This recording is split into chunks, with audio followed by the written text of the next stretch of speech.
Hello, I'm Emma Humphreys from Henry Schein Dental, and today I've got Jade Rabezzana-Drake from Bupa, Head of Procurement and Business Partner at Bupa UK. Can you firstly begin by explaining the importance of procurement in a growing organisation? Thank you, and thank you, Emma, for asking me to be here today. So excited.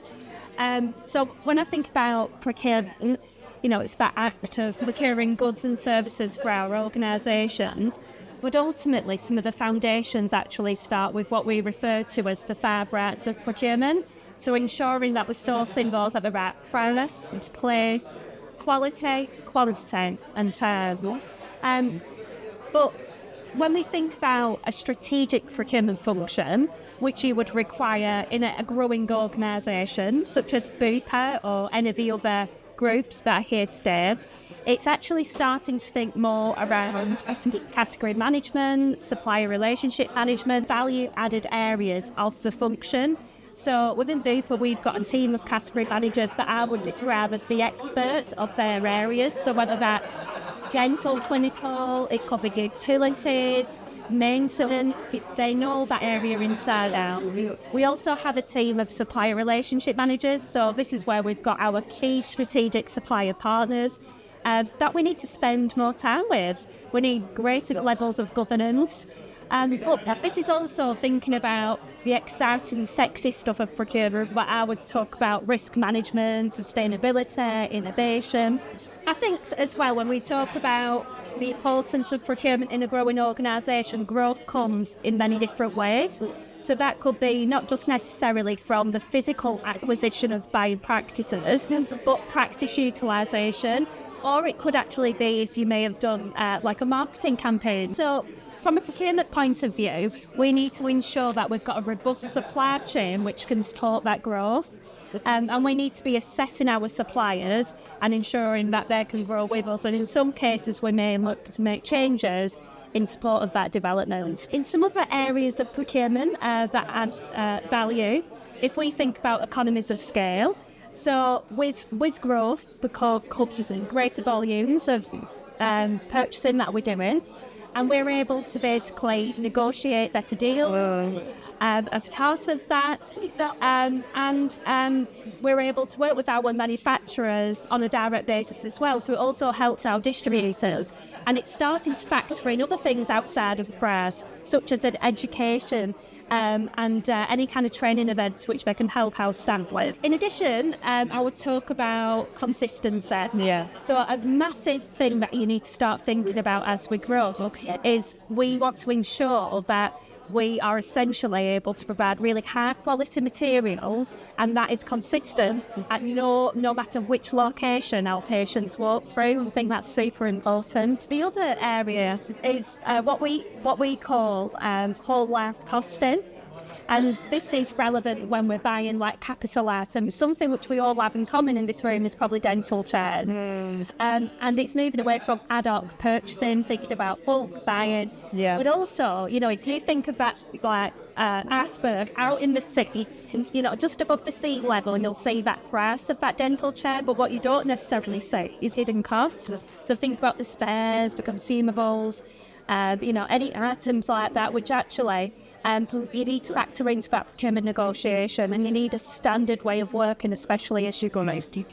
So there's various ways in which procurement adds value. So our next question is, how can procurement and clinical collaboration result in dental groups unlocking greater efficiencies?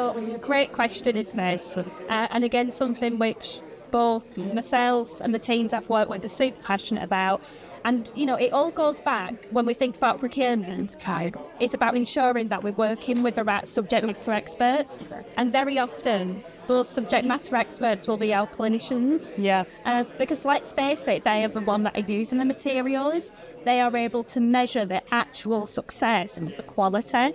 We may need them to do clinical trials of materials as well.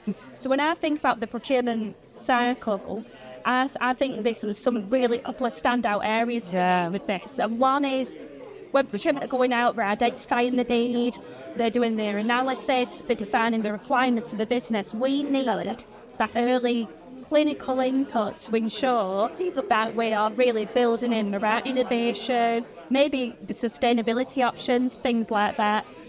Because very often our clinical advisors will actually have a real interest in actually understanding what's going on in the market and want to have more involvement in working cross-functionally.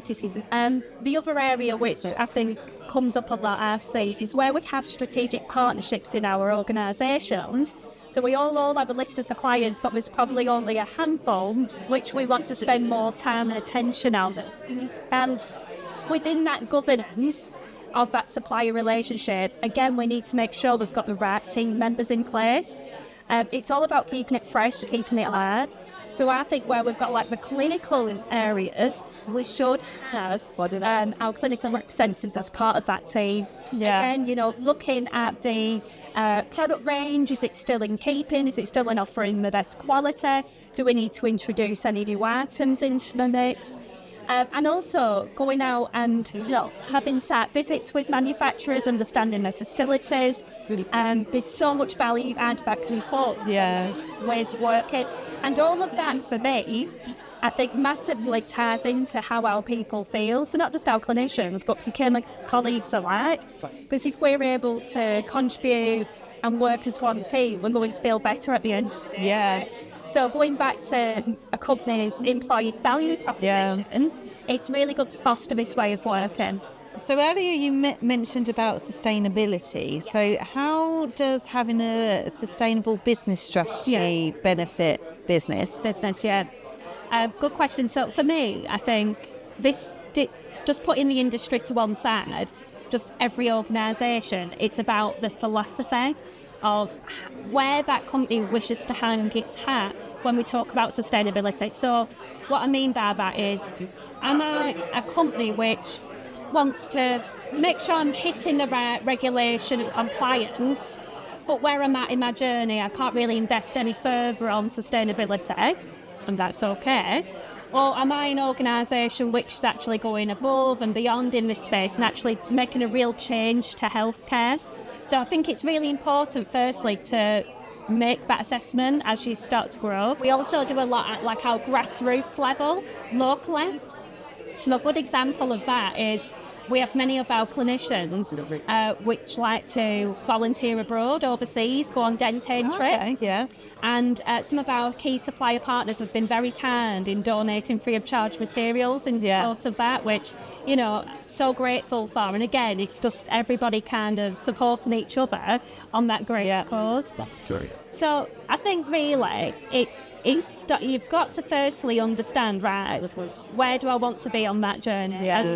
You've then got to create a set of questions to understand where your suppliers are within your due diligence. That will allow you then to know where there's any gaps. And it's not about saying, I'm not going to work with this supplier because they don't quite meet that. We've got to be fair. We've got to work with our suppliers. We've got to help each other in the journey. So it's about using that information to actually try and make a difference together. And, end of the day, many people, whether it's patients or whether it's new talent coming through the door, will now look at a company, and it's actually a real unique selling point. If you are known in the industry as doing a lot around sustainability, you can be the reason why a clinician comes to work for you versus somewhere else. But there's other things that you can be doing, within your business that can actually make a big impact around efficiencies. So you can just begin by looking at the number of orders which your practices are placing. Are you able to consolidate? Because if you can reduce your number of orders, you're making a greater impact to the environment. And you can also engage and get your practice teams involved in that, because practice teams love sustainability. You can make it interesting, you can make it fun with league tables and competitions. And again, so there's so many different things that we can do to contribute to sustainability, and many benefits, and I think, from a marketing point of view as well, it's significant.